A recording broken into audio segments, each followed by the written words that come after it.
यहाँ हामी कस्तो कस्तो कथामा रहँदै आएका छौँ हेर त। आफ्नो आफ्नो देशमा आफ्नो आफ्नो मिडियाले आफ्नै आफ्नै तरिकाले दिएको कथा मान्छेले ढुक्क मानेर बस्छ, त्यसैलाई सत्य मानेर बस्छ। न्युजहरूमा रेडियोहरूमा यस्तै बारम्बार कुनै कुरा दोहोऱ्याउँदा मानिसहरूलाई ती कथाहरू सत्य लाग्न थाल्छ र यसरी सुरु हुँदो रहेछ। ठुला ठुला युद्धहरू विश्वमा यस्तै कथाहरूकै तालमेल नमिलेका कथाहरूको अवस्था रहेछन्।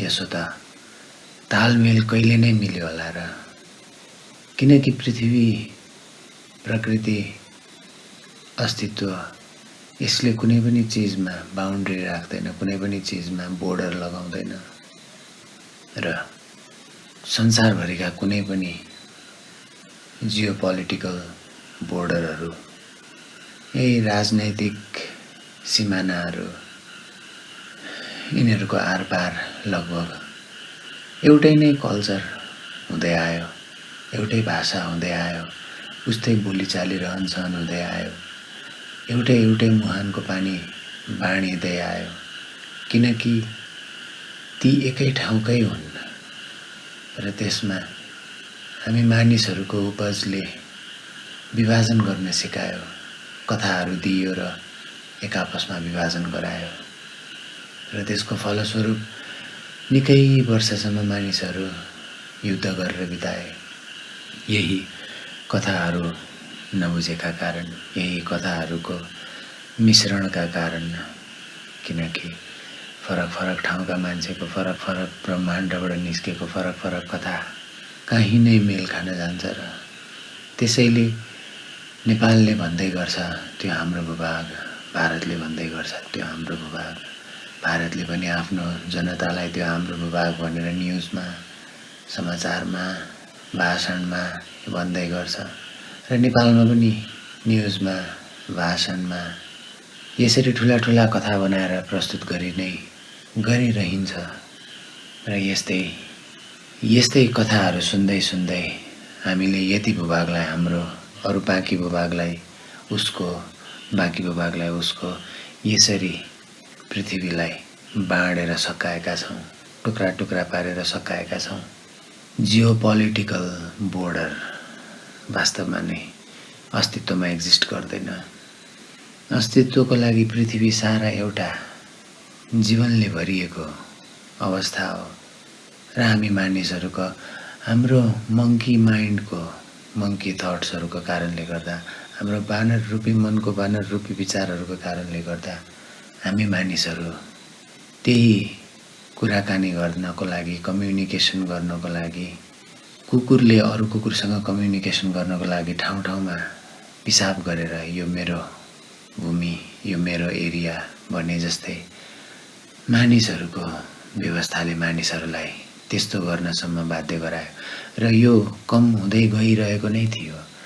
पासपोर्टको व्यवस्थाले गर्दा मानिसहरूलाई सारा संसारमा जहाँ पनि जान सक्ने व्यवस्था मिलाइदिएको थियो र त्यसले मानिसहरूलाई सारा संसारमा घुम्न जानुको इच्छा कहाँबाट आउँछ भनेर देखाउँछ भने यही कि मानिसहरू स्वतन्त्र नै छन् र यसरी केही सानातिना विचारहरूले मानिसको मनलाई, मानिसको बुद्धिलाई र मानिसको चित्तलाई बाँधेर राखिदिएको हुन्छ र हामी यो हाम्रो देश त्यो तेरो देश भनेर झगडा गर्छौँ।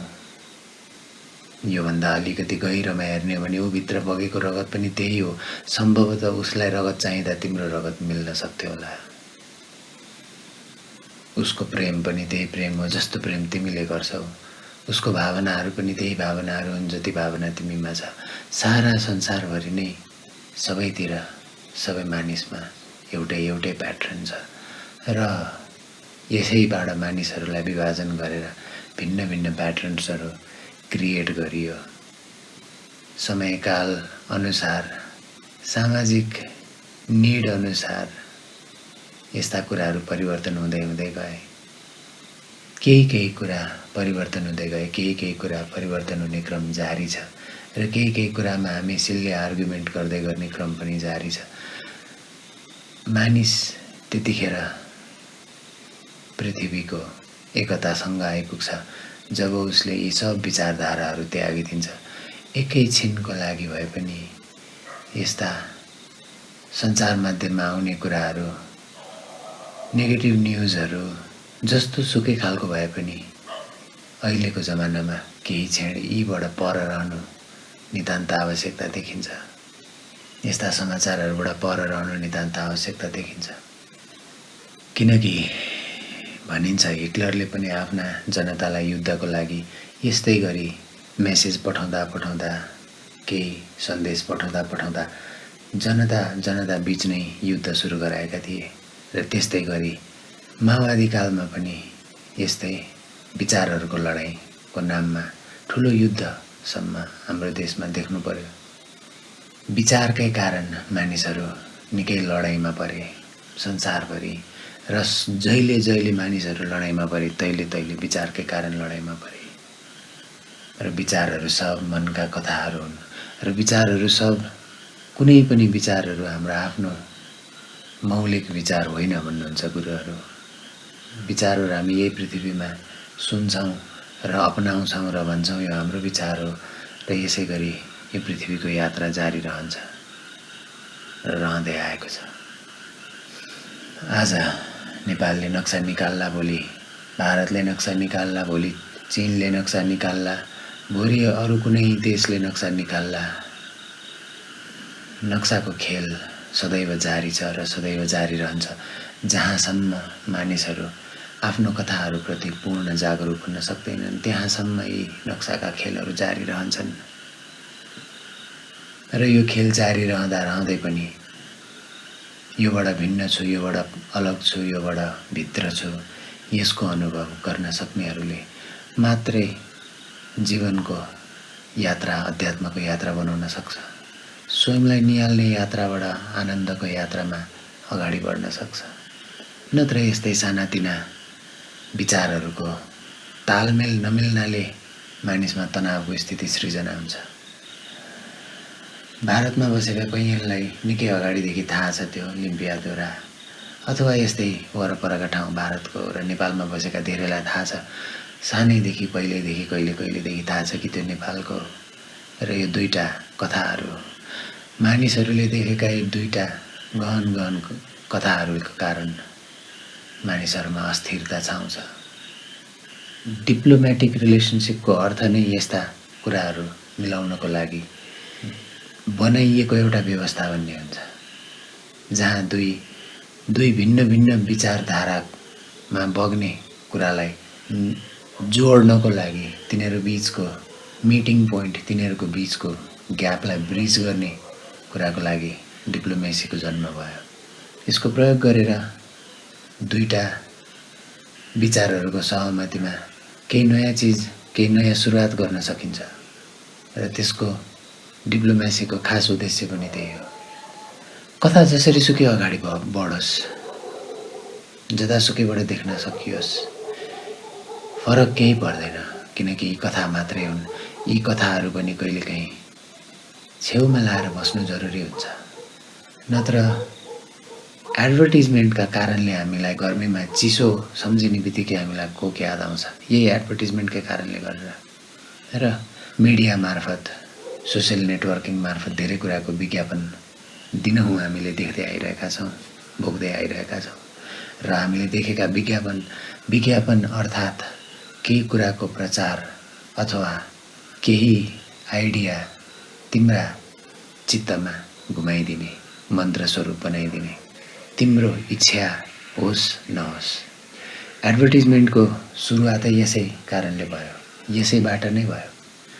र एडभर्टिजमेन्टमा एडभर्टाइज जसले गर्न खोजिरहेको छ उसको आफ्नो कुरा तिम्रो चित्तसम्म पुर्याउनको लागि धेरै एक्सपेरिमेन्टहरू गरिए। स्क्रिनमा देखाइने मात्र नभएर स्क्रिनमा तिम्रो आँखाले पढ्न नसक्ने दूरी र पढ्न नसक्ने गतिमा अक्षरहरू राखियो, ध्वनिहरू लुकाइयो, र जसको पढ्ने काम तिम्रो कन्सियस माइन्डले गर्दैन तर सबकन्सियस माइन्डमा ती कुराहरू रेजिस्टर हुन्छन्। र बारम्बार रेजिस्टर हुँदा तिमीलाई ती रेजिस्टर भएका कुराहरू आफ्नो विचार जस्तो लाग्न थाल्छ, तिम्रो इच्छा जस्तो लाग्न थाल्छ, तिमीले गरेको छु जस्तो लाग्न थाल्छ। जसरी हामीले अरूको विचार ग्यादर गर्दै गर्दै बिस्तारै बिस्तारै आफ्नो विचार भन्दै जान्छौँ, त्यस्तै ठिक त्यही मात्रामा विज्ञापनले पनि काम गर्छ। र तिमीलाई गर्मीमा चिसो भन्ने बित्तिकै कोका कोला याद आउँछ, पानी याद आउँदैन। तिम्रो मनलाई चारैतर्फबाट नाना थरीका विज्ञापन दिएर तिमीले एक किसिमको भुमरीमा आफ्नो स्थितिलाई राखिरहेको हुन्छौ। अहिले त हामी बाहिर निस्किन परेको छैन, तब जब हामी बाहिर निस्केका हुन्थ्यौँ ठाउँ ठाउँमा भएका विज्ञापनले हाम्रो दिमागको ल्याङ्ग्वेजको भागलाई एक्टिभेट गरिराख्थ्यो र मनमा नै हामी बोल्दै बोल्दै हिँड्थ्यौँ, कथा बनाउँदै बनाउँदै हिँड्थ्यौँ। मनले कुनै पनि कुराबाट कथा सुरु गर्न सक्छ। हामी कथामा छिर्न त सक्ने भयौँ, नयाँ नयाँ कथाहरू हामीलाई मनपर्ने भयो, तर कथा छिर्ने र कथाबाट निस्किने द्वार हामीले पत्ता लगाउन सकेनौँ र यसै कारण हामीलाई दुःखको अनुभव हुँदै जान्छ। हामीलाई मिडियाले विभिन्न किसिमका एडभर्टिजमेन्टहरू, विभिन्न किसिमका आइडियाहरू दिनहुँ दिन्छन्। विज्ञापनहरू एक किसिमका आइडिया हुन्। समाचार मार्फत राजनैतिक आइडिया हाम्रा मस्तिष्कमा प्रवेश गर्छन्, हाम्रा चित्तमा प्रवेश गर्छन् र विश्वभरिका विभिन्न विभिन्न राजनैतिक आइडियाहरू हाम्रो चित्तमा प्रवेश गर्छन्। कसैलाई भारतको राजनीतिको समाचार हेर्न मजा लाग्छ, नेपालमै पनि ऊ राजनीतिको मात्र कुरा गरिरहन्छ र त्यसमा मात्र फोकस भइरहन्छ। उसको चित्तमा बाहिरबाट जे आउँछ त्यही कुरामा उसको फोकस धेरै चल्छ। उसको चित्तमा जे कुरा रेकर्डेड धेरै हुन्छ त्यही कुराको फोकस उसको जिन्दगीमा धेरै हुन्छ। र पृथ्वीको लागि त गुराँस, लाली गुराँस नेपालमा मात्र छैन, विश्वभरि छ। विश्वभरि हिउँ पर्छन्, विश्वभरि जाडो हुन्छ, गर्मी हुन्छ, विभिन्न विभिन्न स्थितिहरू सारा संसारभरि छन् र हाम्रो चित्तले हामीले पाएको सूचनाको आधारमा हामी यो विश्वलाई टुक्रा टुक्रा गरेर बाँडेर हेर्छौँ र झन् झन् मिलियन्स अफ स्टोरिज ग्यादर गर्दै गर्दै लैजान्छौँ र हामी आफ्नै कथाको मरुभूमिमा हराउँछौँ। यसैलाई चक्रव्यूह भनिएको हो, यसैलाई माया भनिएको हो। आफ्नै कथाको मायामा, आफूले सुनेको, आफूले देखेको, आफ्नो भन्ठानेको कथाको मायामा, माया जालमा हामी अड्किन्छौँ, बोल्छौँ र सारा मानिस, सारा जमात, सारा विश्वभरि यही स्थितिमा छ। केही न केही कथा बोकिरहेको छ र आफ्नो कथालाई डिफेन्ड गर्नको लागि ऊ मर्न पनि तयार छ र मार्न पनि तयार छ, अथवा कि त कुटाइ खान तयार छ कि त कुट्न तयार छ। र प्रेमको गन्ध एक रत्ती पनि कतै पनि भेटिँदैन। जहाँ यी जियोपोलिटिकल आइडिया बिना दुई गाउँको मिठो सम्बन्ध हुन सक्थ्यो, अथवा एकै गाउँ जहाँबाट बिचबाटै संसारमा लाइन कोरेर दुईटा देश बनाइएका छन्, यस्ता यस्ता ठाउँ पनि छन्। एउटा घरको आधी भाग एउटा देशमा र आधी भाग अर्को देशमा। यसरी मानिसले पृथ्वीलाई टुक्रा टुक्रा पार्दै ल्यायो र टुक्रा टुक्रा पार्ने क्रममा चुस्दै चुस्दै पृथ्वीका विभिन्न विभिन्न जीवजन्तुहरूलाई निर्मूल पारेरै छाड्यो। र गत केही 100 वर्ष अगाडिदेखि सुरु भएको एउटा पृथ्वीको कर्ममा, अथवा भनौँ जान अनजानमा मानिसकै कर्ममा हो कि ठुलो महामारीको अनुभव गर्दैछ। हामीले जस्तो कथा सुनाउँछौँ हाम्रो अनुभव त्यस्तै नै हुन्छ। हामीले मिडियामा आउने नराम्रा कथाहरू समाउन थाल्यो भने हाम्रो जीवनको अनुभव नै नमिठो हुन थाल्छ, नमजा लाग्न थाल्छ। त्यसैले केही समयका लागि तिम्रा न्युज फिडमा आउने न्युजहरू सबै अनफलो गरेर हेर। र कोही मानिसले तिम्रो न्युज फिडमा, तिम्रो फेसबुकमा अथवा तिम्रो युट्युबमा यस्तै तिमीलाई तनाव हुने कुराहरूको पोस्ट गरिरहन्छ भने उसलाई पनि केही दिन केही समय अनफलो गरेर हेर। यस्ता फिडहरू आउन् कि तिम्रा दिमागमा, चित्तमा संसारप्रति पोजिटिभ सन्देश मात्रै भर्दै जाओस्, तिमीलाई फेरि जीवन आनन्द लाग्न थाल्छ। पृथ्वीको नियमै यो, अस्तित्वको नियमै यस्तो छ। तिमी जे खान्छौ तिमी त्यही अनुभव गर्छौ, तिमी त्यस्तै हुन्छौ। त्यो बाहेक अरू विकल्प नै छैन, चान्सै छैन। कुनै बेला दार्जिलिङ सिक्किम पनि नेपालकै भाग पर्थ्यो, अहिले पर्दैन। अहिले हामीलाई त्यसको धेरै टाउको दुखाइ छैन र मिडियामा नआएको भए यो लिम्बिया देउराको कुरा पनि हाम्रो टाउको दुखाइको विषय हुँदैन थियो। मिडियामा आएकै कारण टाउको दुखाइको विषय भएको धेरैको छ। हामी साना साना कोठामा यो पृथ्वीलाई आफ्नो आफ्नो लागि बाँड्दैछौँ र यही गरे बापत हामीले पृथ्वीको यत्रो ग्रान्ड एक्जिस्टेन्स, यत्रो विशाल जीवनको समुद्रलाई निहाल्नबाट वञ्चित हुन्छौँ, अप्रिसिएट गर्नबाट वञ्चित हुन्छौँ, स्वीकार्न, प्रेम गर्नबाट, यसबाट आश्चर्यचकित हुनबाट वञ्चित हुन्छौँ। बोर्डरहरू कहिले पनि कम्प्लिट हुने खालका स्टोरीहरू कहिले भएनन्। जहिले केही न केहीसँग मुछिरहने, दाँचिरहने, बाँचिरहने नै भए। चाहे त्यो भौतिक यो जियो पोलिटिकल देश देशको बोर्डर होस्, गाउँ गाउँको बोर्डर होस्, अथवा मानिस मानिस बिचको बोर्डर होस्। त्यसैले मानिसले आफ्नो दुःख अरूलाई पुरै छोपिदिन्छ, पुरै लगेर खन्याइदिन्छ र उसले उसको दुःख तिमीलाई पुरा रूपले खन्याइदिन्छ। तिम्रो अनुभव, तिम्रो हुनुको, तिम्रो कस्तो व्यवस्था छ, तिम्रो कस्तो कथा छ, यो थाहा नपाइकन नै तिमीलाई जान के भनिदिन्छ र तिमीले पनि अरू कसैको मनका गहिरा कथाहरू थाहै नपाइकन जान के भनिदिन्छ र यसै गरी जानमा धेरैको चित्त दुख्छ। पढाइको, बुझाइको, सुनाइको मिस्टेक भए सँगसँगै कथाहरूलाई फरक फरक रूपले निहालिन्छ, पर्सिभ गरिन्छ र त्यही रूपले जस्तो जस्तो रूपले पर्सिभ गरिन्छ त्यस्तै भोगाइ पर्सिभ गर्ने बित्तिकैदेखि सुरु हुन्छ। तिमीलाई कसैले केही भनेको छ भने तिमीले उताबाट त्यो कस्तो रूपमा तिमीमा आइपुग्यो, तिम्रो छाया कस्तो थियो, कुन छायाले कसैले तिमीलाई भनेको कुरा कसरी समाउँछ, त्यस अन्तर्गत तिम्रो अनुभव, कुनै पनि अवस्थाको तिम्रो अनुभव त्यसरी निर्धारण हुन्छ। तिम्रो कुनै छायामा कसैले तिमीलाई गाली गर्दाखेरि दुखेको छ भने त्यो छायाले अहिले पनि दुखाउँछ। तर त्यो छाया तिम्रो रिजल्भ भयो, तिम्रो त्यो समस्या रिजल्भ भयो भने तिमीलाई कसैले गाली गर्दा खासै मतलबै पनि हुँदैन र तिमी हाँसेर पनि टार्दिन सक्छौ। मेरो आफ्नै जीवनमा यस्तै भयो। मलाई कसैले गाली गर्दा म साह्रै रिसाउँथेँ।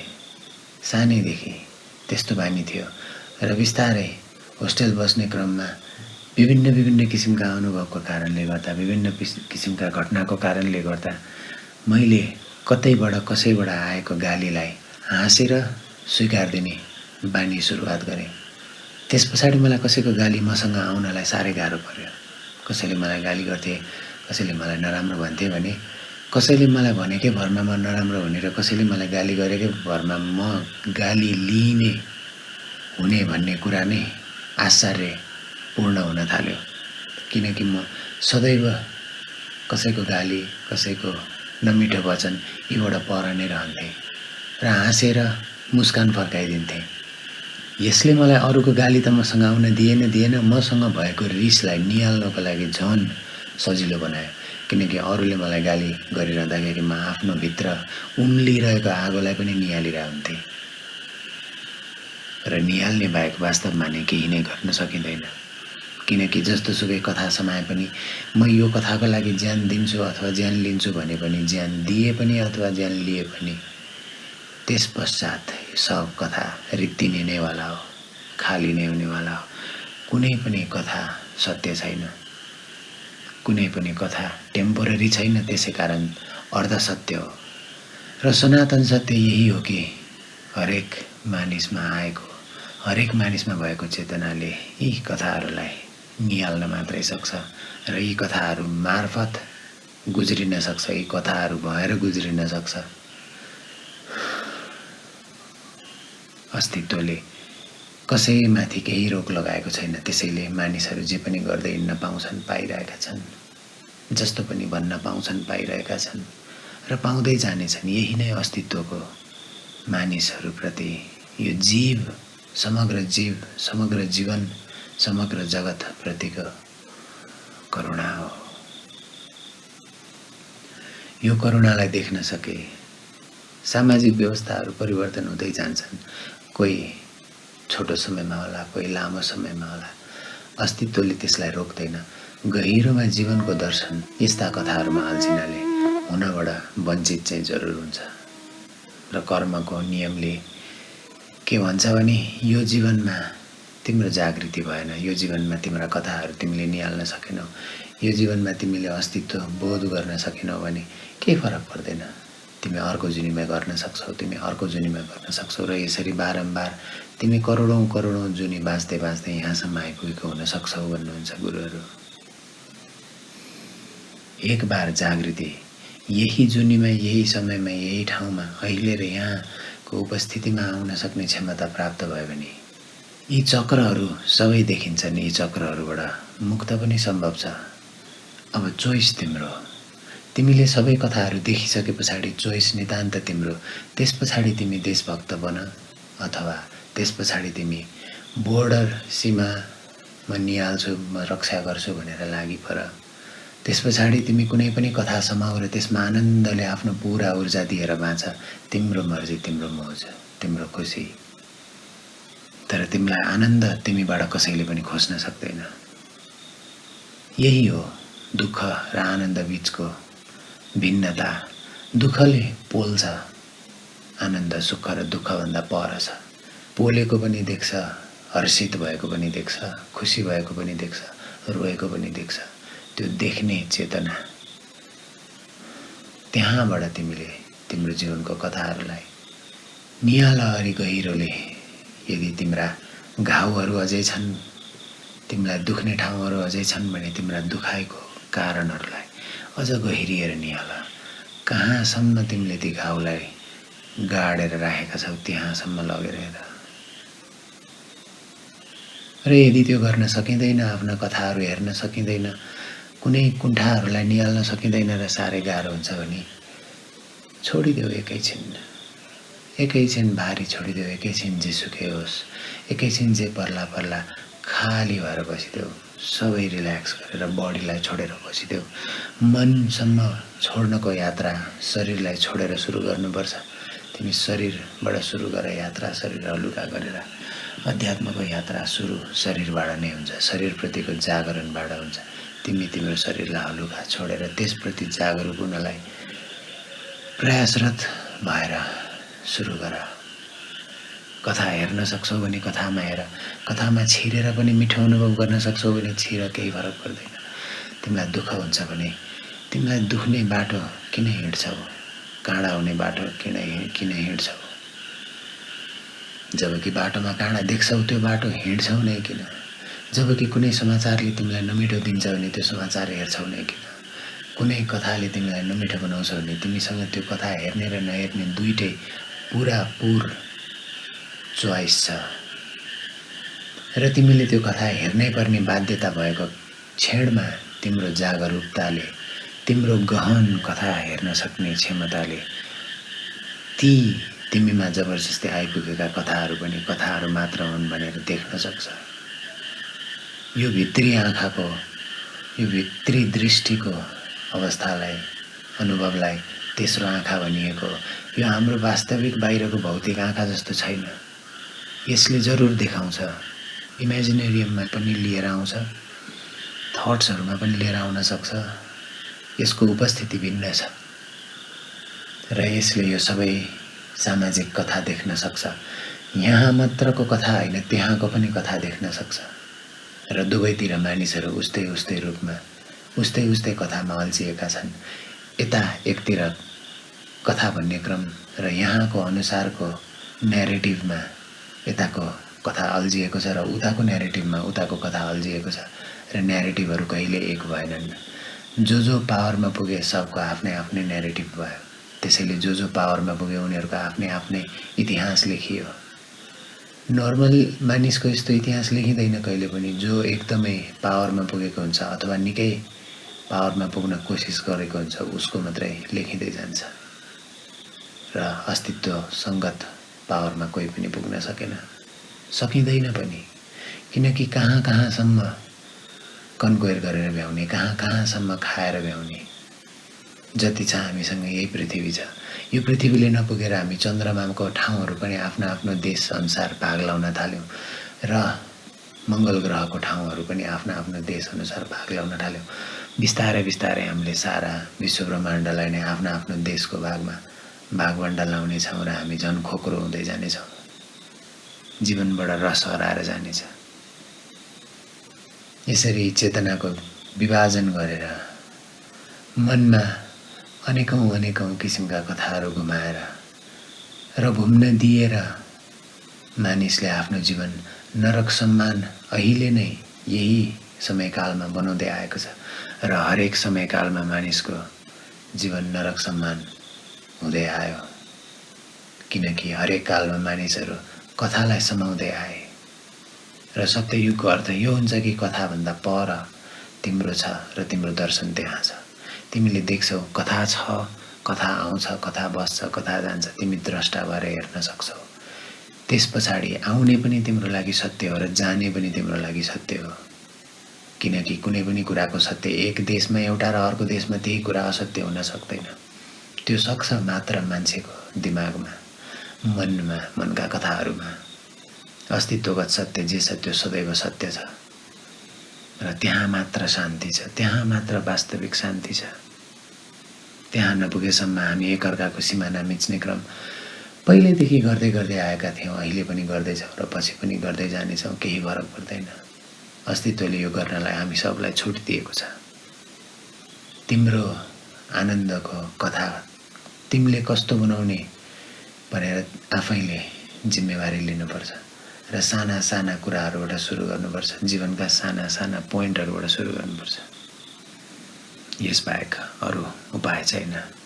यसबाहेक धेरै धेरै कथाहरूले सदैव सदैव सताइरहनेछन्।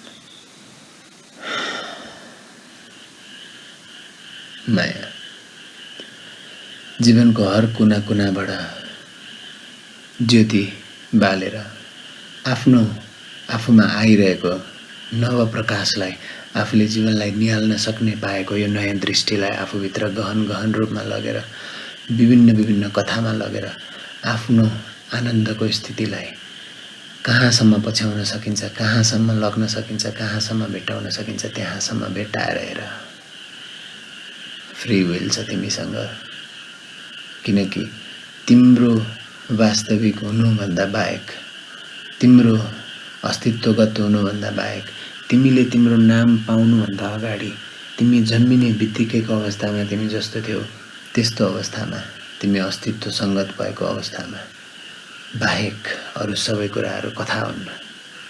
त्यसपश्चात तिम्रो जन्म छैन, तिम्रो मरण छैन। तिम्रो नामको जन्म छ र तिम्रो नामको मरण छ। त्यसबाहेक कसैको पनि जन्म छैन, कसैको पनि मरण छैन।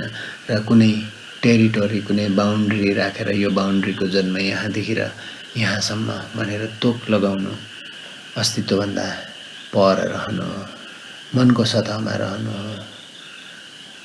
आजलाई यति नै।